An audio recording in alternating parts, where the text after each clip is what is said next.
So I am also here to speak in opposition to the proposed increase to the Winnipeg Police Service budget of $15.1 million in mill rate spending, and to advocate for freezing the police budget to 2024 levels.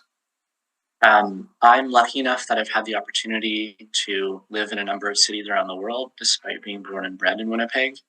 But despite that, I've always loved Winnipeg. I love everything about it. I love its weather, I love its people. But I love it in spite of the fact that the City of Winnipeg government doesn't always love me back. I say that because loving me might mean well-plowed streets.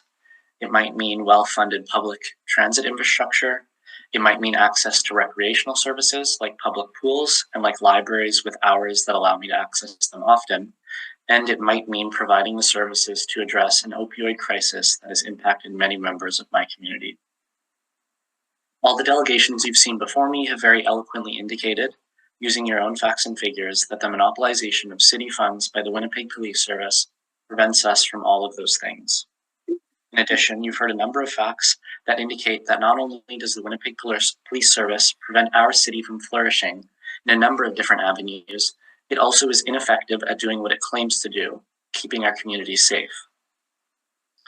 I think it's worth looking at the City of Winnipeg website, where there is a multi-year 2025 budget update, wherein some of the highlights of the budget are pointed to.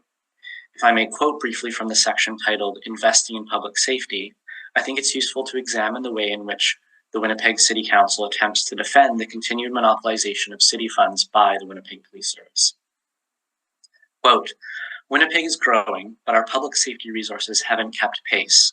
The ongoing opioid crisis, increasing fire calls, street violence, and aggressive retail theft are just a few of the challenges first responders face every day.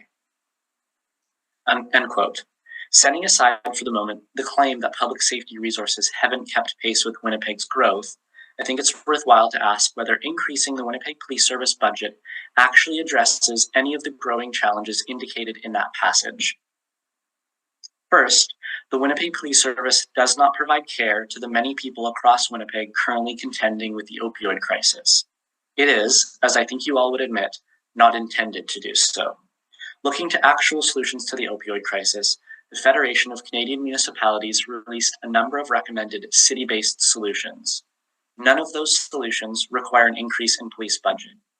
Indeed, one solution even suggests the removal of police from responding to overdose calls, as their regular involvement discourages people from seeking the services they need.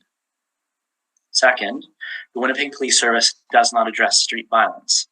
As you've already heard, there's a Canadian study released in October 2023 that suggests there is no correlation between police funding and crime rates.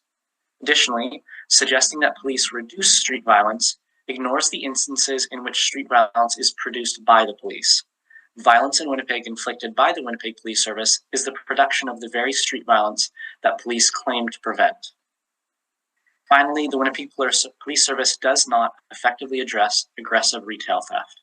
In a year in which Winnipeg food banks have been pushed to the brink due to more and more Winnipeggers relying on them to contend with increased cost of living and economic insecurity, criminalizing that insecurity is not only ineffective but actively harmful. No level of police reaction to retail theft will address the underlying issues which lead people to theft. I, in many of the jobs that I've had, like probably you all, have had performance reviews.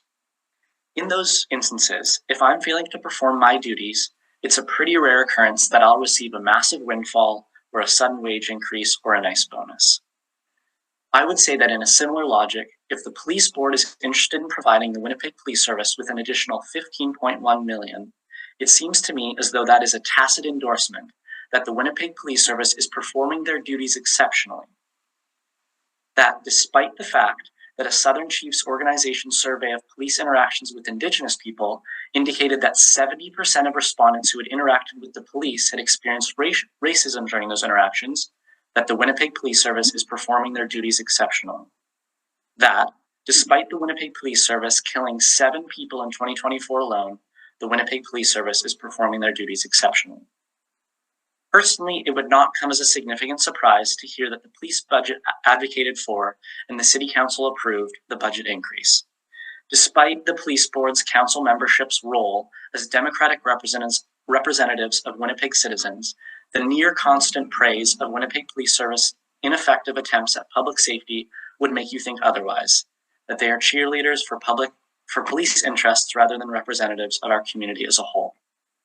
However, perhaps it's time to question whether the interests of the Winnipeg Police Service are aligned with the interests of Winnipeg as a whole, if we are interested in creating a vibrant community capable of uplifting vulnerable members of our communities, dealing with serious public health issues with care, and investing in a meaningful chance for Winnipeg to flourish, or if we are aligned with the Winnipeg Police Service.